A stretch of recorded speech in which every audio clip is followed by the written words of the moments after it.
Bonjour Louis Bertignac. Bonjour. C'est le retour à la case rock là cette année, hein, vraiment avec Grizzly. Ouais. Ouais, depuis, ouais, c'est une année dont je me souviendrai. C'est gravé rock. Ouais, il sera gravé dans mon rock. Parce que moi, bon, je vais pas me vieillir non plus en même temps que toi, mais je t'ai vu il y a très très longtemps sur scène. À l'époque, il y avait Star Shooter, Lily Drop, Téléphone sur les mêmes scènes. Ouais. Et tous ces gens-là se sont mis à faire de la musique assez cool dans les années 90. Oui, c'est Kent, vrai, on s'est entre autres, calmé. vous On êtes s'est calmés calmé, tous. ouais. Qu'est-ce qui s'est Ouais. passé là? Un petit coup de moins Euh, bien J'en sais rien. C'est pas moins bien, c'est autre chose. C'est la technologie qui est arrivée. On s'est rendu compte qu'on pouvait faire un album tranquille tout seul à la maison sur un ordinateur. Et forcément, on plonge là-dedans et on essaye plutôt que de faire un groupe de rock comme on faisait au début. On a essayé plutôt de faire, de se servir de ce système d'ordinateur qui faisait qu'on pouvait passer tout le temps qu'on voulait enfin en studio, alors qu'au début on était frustrés. Hein. Et les mecs, il reste une semaine, on n'a pas fini, on est loin d'avoir fini, il faut speeder. Alors que l'ordinateur, le temps était devenu gratuit, on pouvait passer des semaines à enregistrer des petits coups de guitare ou des chœurs de voix. Donc je pense que c'est un peu à cause de ça qu'on a un peu plongé dans cette histoire Parce plus que calme et maison un peu. je me souviens d'un morceau qui s'appelait Années 80, Années folles, Ouais, ultra produit. C'était un rock qui envoyait ouais. sérieusement. Mais c'était Mais produit. c'était Ouais, produit, ouais. on avait le sentiment qu'il y avait eu 6 mois de studio là-dessus. Mais il y a eu. Alors que là, on a le sentiment que ça revient au départ, quoi. C'est trois quatre et on fait du rock, tout Ouais, simplement. ouais, c'est vrai. Et c'est parti d'un conseil d'un copain, Martin Messonnier, qui m'a dit c'est pas ça, toi c'est pas ça, toi c'est instinctif, tu prends la guitare, tu joues, et voilà, c'est comme quand tu montes sur scène, et il n'y a pas de raison que tu fasses pas un disque comme ça. Donc j'ai dit ok, tu suis produit, tu réalises, tu t'occupes de tout, moi je te suis, j'ai confiance en toi. Et il a Ça senti s'est qu'il y avait une passé comme envie ça. en toi de retourner à cette essence-là aussi pour te le Oui, proposer. oui, mais tout de suite, dès qu'il m'a dit ces mots-là, je me suis dit, il a raison, je vais suivre cette voie-là. Et en fait, c'est ce que j'ai fait. J'ai mis l'album qui était prêt, je l'ai mis au placard. Et je me suis lancé dans ce truc de riff de guitare et de rock.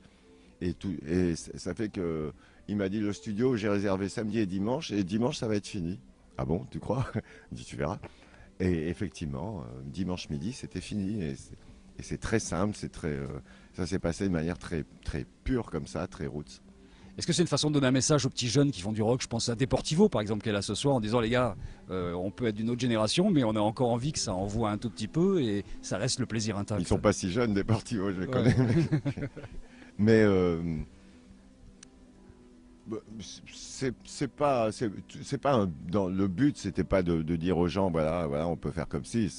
Le but c'était de faire un album très vite et très pur comme ça et voir ce que donnait le Bertignac aujourd'hui sans trafic. Le résultat sur scène, pour toi, il est vraiment différent. Les perceptions, ta perception de la scène a changé là avec ce nouvel album, ces Bah, titres-là. il est plus près de la version scénique évidemment parce on a enregistré à trois, guitare, basse, batterie. Il n'y a pas beaucoup d'additifs sur le disque et quand je monte sur scène c'est ça. Donc évidemment il est très adapté à la scène. Alors que sur mes anciens albums, bah, je montais quand même sur scène à 3, donc j'étais obligé de refaire des versions. Là, il est écrit comme ça, il est écrit pour être joué à 3, donc sur scène. Évidemment, c'est plus péchu. Quand on fait un riff de guitare et que la basse fait pareil, le résultat c'est plus puissant, c'est plus péchu. Donc j'arrive sur scène, j'ai envie de ça. J'ai plus que je chantais ces idées-là, j'ai envie de jouer ces riffs-là Est-ce qu'il t'arrive de rêver du riff ultime en te disant il va arriver celui-là et ça va être le riff qui va laisser Keith Richards derrière, quoi. Non, non, non. Non, je rêve de faire des super riffs, ok. Mais il n'y a pas de riff ultime. Y a pas, C'est on pas peut le pas Graal dire. qu'on peut atteindre un jour, Non, ça. il n'y a pas de riff ultime. Satisfaction, c'est un bon riff, mais il y a beaucoup de bons riffs dans l'histoire du rock et je pense pas que je puisse dire celui-là est meilleur que l'autre. Celui qui vraiment te transcende le plus. C'est la partie de guitare qui vraiment t'a toujours scotché depuis tout petit.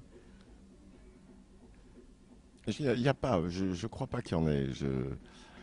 J'aime bien la variété. Enfin, la variété On a compris. dans ce style. Euh, Si je parlais du riff de Satisfaction, bon, ça va, j'adore. Mais je vais prendre un riff de Led Zepp, Whole Lotta Love, j'adore aussi. Il n'y a pas de. En fait, c'est des moments. Je pense que si je jouais tout Lotta Love tous les soirs, j'en aurais marre et j'aimerais plus. il me reviendrait dans 3 ans après. Mais il ne faut pas se lasser. Donc je ne pense pas qu'il y a un truc qui soit au-dessus des autres, qui soit digne d'être joué tous les soirs. J'aime bien varier un petit peu. Il y a une chose qui change aussi avec ces albums et la tournée qui va avec, c'est la voix. En fait, elle était plus haut perchée il y a peut-être 15 ou 20 ans. Ouais. Et là, tout d'un coup, tu joues ta voix grave, Il y a, naturelle. il y a un peu ça, Il y a un mais côté il y a aussi un côté plus éraillé qu'elle a pris avec les années. C'est bien agréable. C'est plus facile à gérer. Parce que quand on joue, je joue pour les temps qui viennent. Alors c'est presque comme au salon. Et on n'a pas envie d'avoir l'air d'être au salon quand on est debout sur une scène. Alors on va chanter « Je joue pour les temps » en gueulant. Mais c'est pas gueuler. Alors qu'il suffit de faire « Je joue pour les temps qui viennent ». Et là, Et ça le fait comme ça alors. ça le fait comme ça. Ouais. Ouais. On n'est pas obligé de gueuler plus. C'est pas fatigant, mais ça a une autre gueule. Mais là, tu as réveillé le loup qui dort en chaque amateur de rock, en fait, avec cet album-là. On va t'en demander d'autres derrière. Hein. Ouais, c'est ça. Mais j'ai réveillé le loup qui dormait en moi aussi. Merci beaucoup, Louis. Merci beaucoup.